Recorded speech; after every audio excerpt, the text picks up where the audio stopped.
We live in a world that celebrates action. We're told to keep moving, to hustle, to grind, try harder. They say push through. And so many of us do. We wake up early, stay up late, pour ourselves into tasks, projects, ambitions, trying, always trying.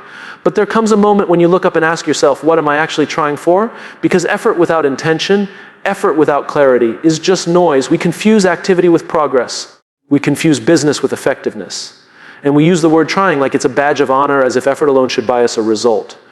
But the truth is, effort that's not grounded in purpose is just motion. It's like spinning on a treadmill. You might sweat, you might burn energy, but you're not getting anywhere meaningful. When we were children, trying was enough. You got a gold star for effort, a pat on the back just for showing up. But adulthood doesn't operate on the same rules. Life doesn't grade on effort, it judges impact, and that's not cruel, it's reality. Because the world doesn't need more people who are just trying. It needs more people who are intentional. You can try to be a better friend. You can try to be a better leader. You can try to build a business or write a book or change the world. But until your actions are rooted in something deeper than trying, you'll always fall short. Intention gives your effort direction. It gives it context. It gives it meaning. Imagine someone rowing a boat. They're paddling furiously, sweating, straining, fighting the current. And from a distance, it looks impressive. But then you realize they're going in circles because they never set a direction. They never chose a destination. That's what effort without intention looks like. And let's be honest, we've all been that person at some point, working harder than anyone around us, yet wondering why nothing seems to change, why success feels out of reach, why fulfillment still feels like a rumor, not a reality. It's because we're chasing effort, not purpose. Here's the uncomfortable truth we often hide behind trying. We use it as an excuse. It sounds noble.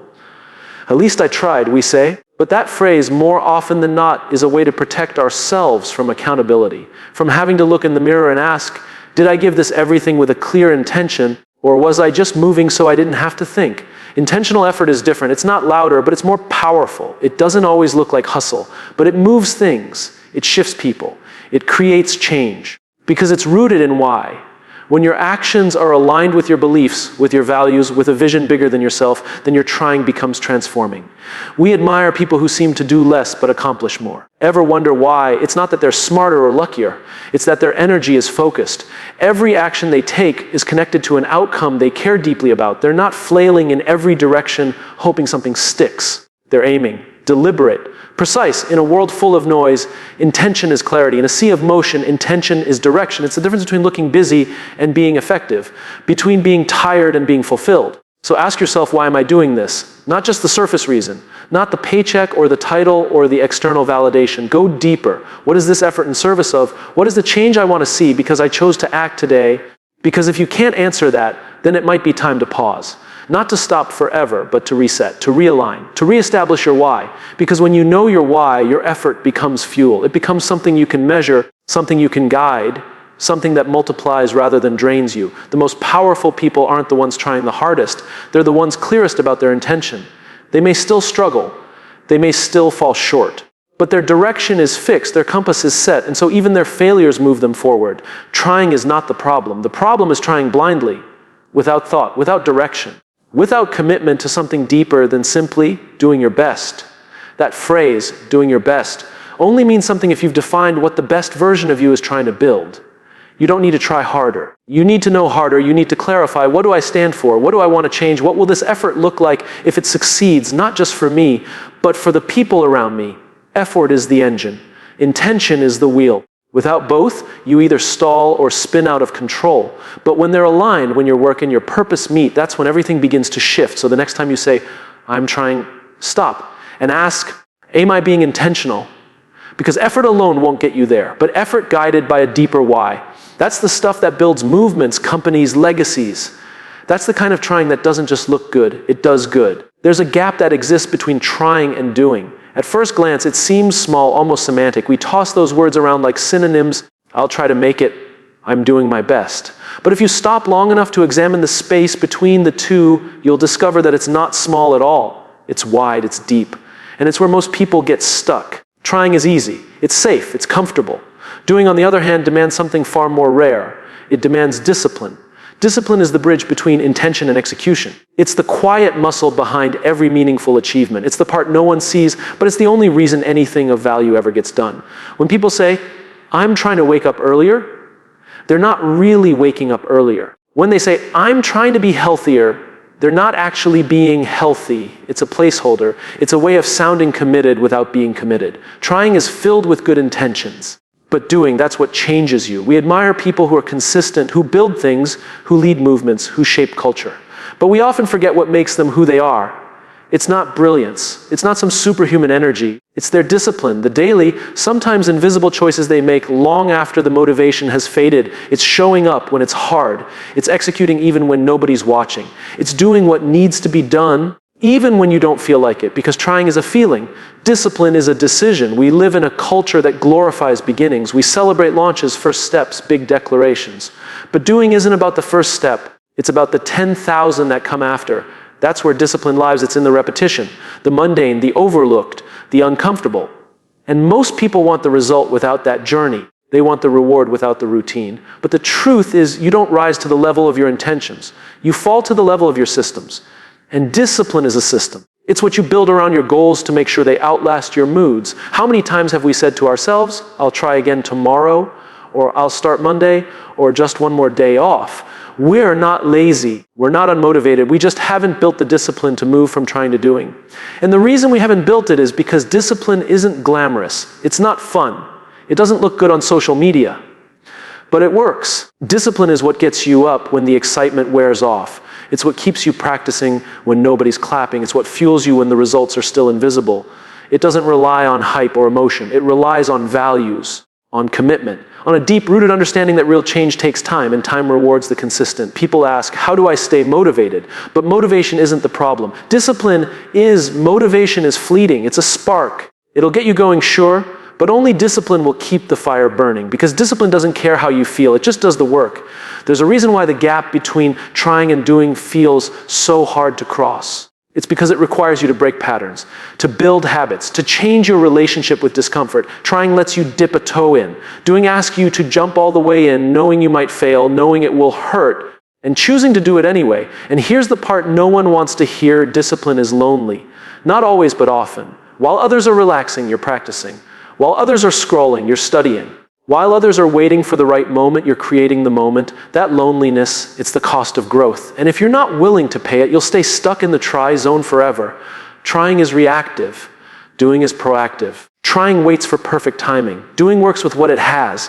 Trying says, I'll see what happens. Doing says, I'll make it happen. And every time you move from trying to doing, you build trust in yourself. You reinforce your identity as someone who follows through, not just once, but repeatedly.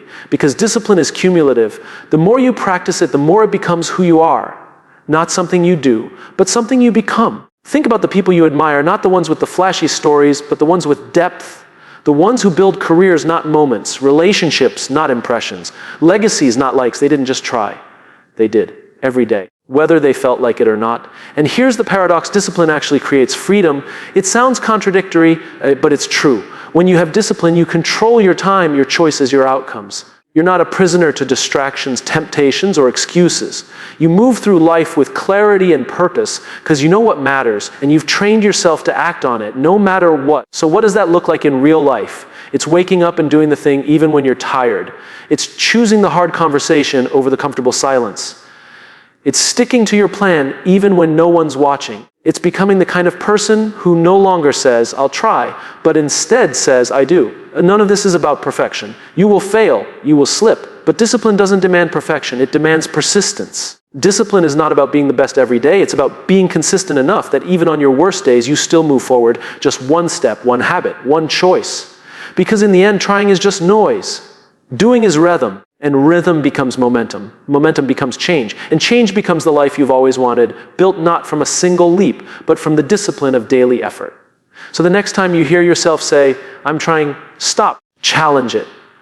Ask yourself what it'd take to do instead. What systems would I need? What structure? What support? And more importantly, what belief must I hold about myself to show up as someone who finishes what they start? Because the people who win in life win with discipline, quietly, consistently, without applause, until one day everyone looks up and says they make it look easy. But it was never easy, it was earned. Earned in the space between trying and doing. Earned in the discipline no one else was willing to develop. That's where greatness lies, not in the attempt, in the action. There was a time when effort alone was impressive, When showing up early and staying late made you stand out. When simply trying hard was enough to separate you from the crowd. But that time is gone. The bar has moved. And if you haven't noticed, you might already be falling behind. The world changes. Standards shift. What used to be rare is now routine. What once looked like ambition now looks like the minimum. The tools we have, the access to information, the speed of innovation. Everything has accelerated. And the truth is, most people are still operating as if effort alone entitles them to something. It doesn't. Not anymore. You can work hard. You can give your best. But if your best hasn't evolved, if your best is still the version of you from 5 years ago, you're not growing. You're just repeating. You're rehearsing old moves for a game that's already changed. And no one tells you when the bar moves. It doesn't announce itself, it just shifts quietly, and suddenly what was once exceptional becomes average. That's the danger of relying on what used to work. It's comforting to stay in a place where you know the rules, where the patterns are familiar. But growth doesn't live there, and neither does relevance. Relevance lives in the willingness to change, to adapt, to become. It's easy to blame the world for raising the bar, to complain that things are harder now, more competitive, less forgiving. But the truth is, the world isn't being unfair, it's being honest. It's telling us that the old ways won't carry us forward. And that's not something to fear. It's something to respond to. We don't get to stay still and expect the world to wait for us. It won't, it can't. Because evolution doesn't pause for comfort. It keeps moving, and the ones who thrive are the ones who move with it. Not reactively, but intentionally. Not out of fear, but out of purpose. It's not just about working harder, it's about working differently, smarter, sharper. With more focus, more vision, more adaptability. Because the people who win today aren't always the strongest or the fastest. They're the ones most willing to unlearn, to relearn, to reinvent. They're the ones who stopped asking, how much can I get from this? And started asking, how much can I become through this? And yet so many people are still caught in the trap of nostalgia. They're trying to force modern problems through old frameworks. They're measuring their value based on outdated benchmarks. They're saying things like, but I did everything right, without realizing that right doesn't look the same anymore. Doing everything right in a system that no longer exists doesn't guarantee anything except frustration. Adaptation isn't just about survival, it's about significance. If you want to matter, you have to evolve. If you want to lead, you have to grow faster than the people you lead. If you want to make an impact, you have to stop asking if you're good enough and start asking if you're growing enough. There's no arrival. No finish line. The best in any field know this. They don't measure themselves against who they used to be. They measure themselves against who they could be if they pushed harder, learned deeper, moved quicker. Not for applause, not for validation, but because they understand that stagnation, no matter how comfortable, is the slow death of potential. It's not pressure, it's opportunity. The raised bar is a signal. It's saying, there's more in you. And it's right. There is, but you won't find it by staying the same. You won't find it by defending your current self.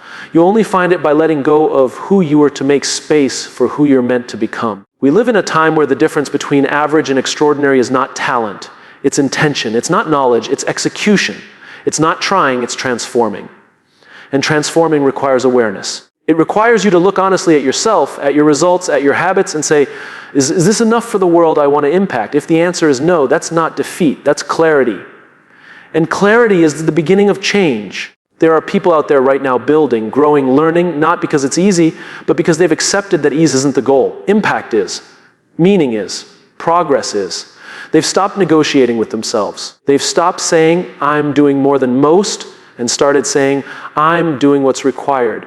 Because more than most doesn't matter when the bar has moved. It's not about comparison anymore. It's about capacity. Are you operating at yours? Are you pushing it, stretching it? Or are you coasting on your previous effort, hoping it will buy you a future it wasn't designed to pay for? The standard has changed. What used to be impressive is now expected. And what's expected will soon be irrelevant. That's not pessimism, that's reality. And reality is a great motivator. If you're willing to face it, if you're willing to use it as fuel, not fear. So what does moving with the bar look like? It looks like learning when you're already good. It looks like asking questions when you already have answers. It looks like showing up early, not for credit, but because you're obsessed with growth.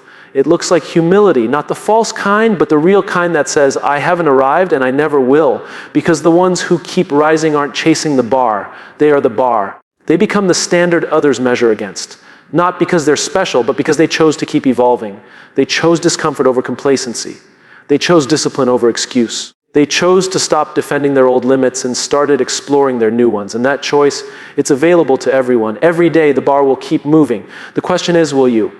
There's a subtle word we all use. It sounds harmless, modest even, but hidden within it is a backdoor, an escape hatch we keep slightly open, just in case things don't go our way. That word is trying. At first, it seems noble. At least I tried. I'm trying my best.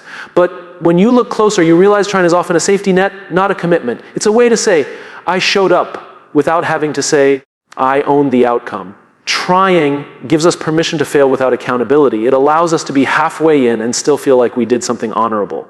But the truth is, trying is not the same as committing. And trying too often becomes the excuse we give ourselves when we weren't really all in to begin with. Think about the last time you said, I'll try. Were you actually committed to doing the thing, or were you preparing your justification in case it didn't work out? Trying lets us keep one foot in the door and one foot out. It sounds like effort, but it lacks conviction. It lacks risk.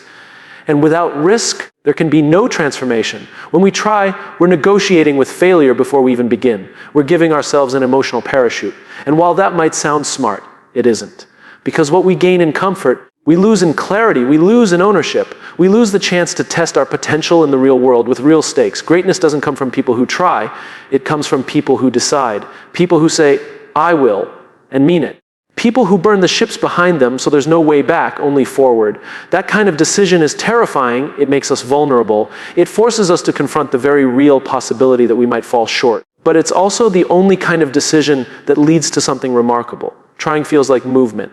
And sometimes it is, but often it's circular. You try a little, you hesitate, you wait, you try again, you stop, you explain, you try something else. And in the process, you become exhausted, not from failure, but from indecision, from living in a gray space where nothing is quite defined and nothing ever fully happens. When you remove trying from your vocabulary and replace it with commitment, something changes. Suddenly your energy focuses, you start thinking differently. You stop asking, what if I fail? And start asking, what must I do to succeed? That shift in language might seem small, but it reorients your mind, your heart, and your actions. You begin to plan, not just hope. You prepare, not just imagine.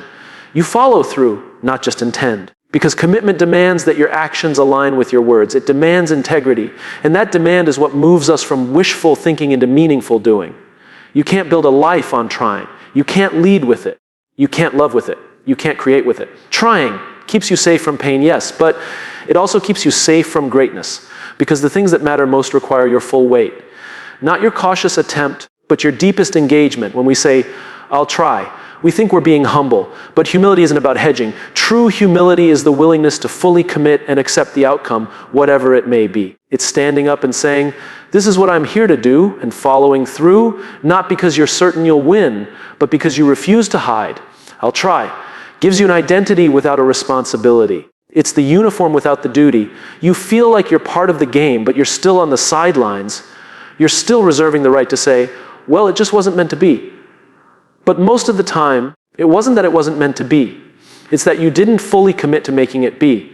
People who achieve what matters don't let trying be the final word. They might start there, but they don't stop there. They move quickly from trying to deciding, from deciding to doing, from doing to becoming, and they don't leave themselves an exit route for every discomfort. They endure, they persist, they adapt, but they stay in. We underestimate how powerful real commitment is. When you remove try as an option, you start seeing doors you never noticed. You tap into resourcefulness you didn't know you had. You stop outsourcing your outcomes to luck or timing or maybe someday, and you start creating them here now with what you have. Every time you say, I'll try, ask yourself what you're protecting. Is it your ego? Is it the image you want to preserve? Is it the fear of having to face failure without a fallback excuse? Be honest. Because until you confront what trying is really protecting, you'll never fully own what you're capable of achieving. You don't get to change your life by trying to change it. You change it by deciding that the version of you who tries isn't enough anymore. That version played it safe. That version held back. That version needed to test the water first.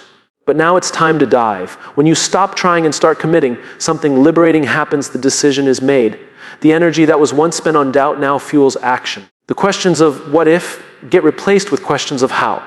And that shift is everything. There will still be fear. There will still be failure.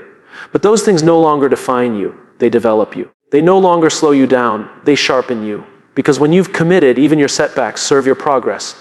They're no longer roadblocks. They're data. They're lessons. They're proof that you're in the arena, not watching from the crowd. Trying keeps you circling. Committing moves you forward. So the next time you hear yourself say, I'll try, stop. Listen. Then choose a better word. Say, I will, or don't say anything, just show up and do the work. Let your actions speak for your intention. Let your consistency become your character. Because in the end, no one remembers the person who tried. They remember the one who did. The one who stepped forward, showed up fully, and left no room for retreat. Not because they were fearless, but because they were finished giving themselves a way out. We've all been taught to try. Try again. Try harder. Try your best. It's a message we've heard since childhood, and it served a purpose. It got us started. It encouraged effort, risk, experimentation.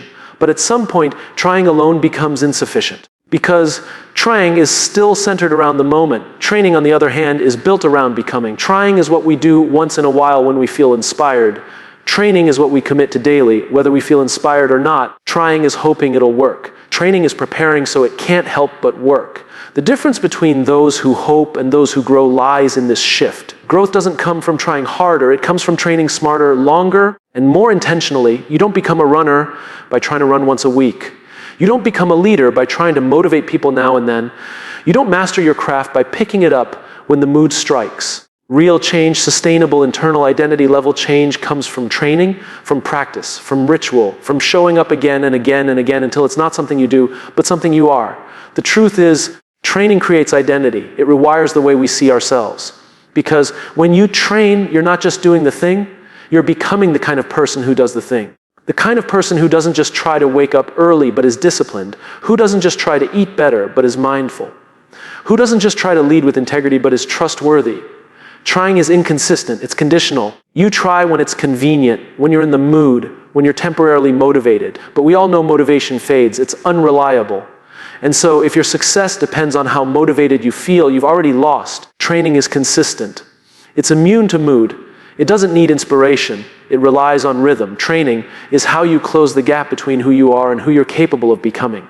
It's what you do when no one's watching. It's what turns habits into instincts. It's how excellence is built, not in grand gestures, but in small, deliberate repetitions. Think about the people you admire. The ones who speak with clarity, lead with wisdom, perform with ease. It looks natural, effortless. But it's not. It's trained. They spent hours, days, years refining what now looks instinctive. And while the world sees the result, they live the process. They trained while others tried. That's the difference. Trying is noisy. It's filled with dramatic starts and emotional highs. Training is quiet. It happens in the shadows, in the early mornings, in the late nights, in the moments when no one's cheering and no one's impressed.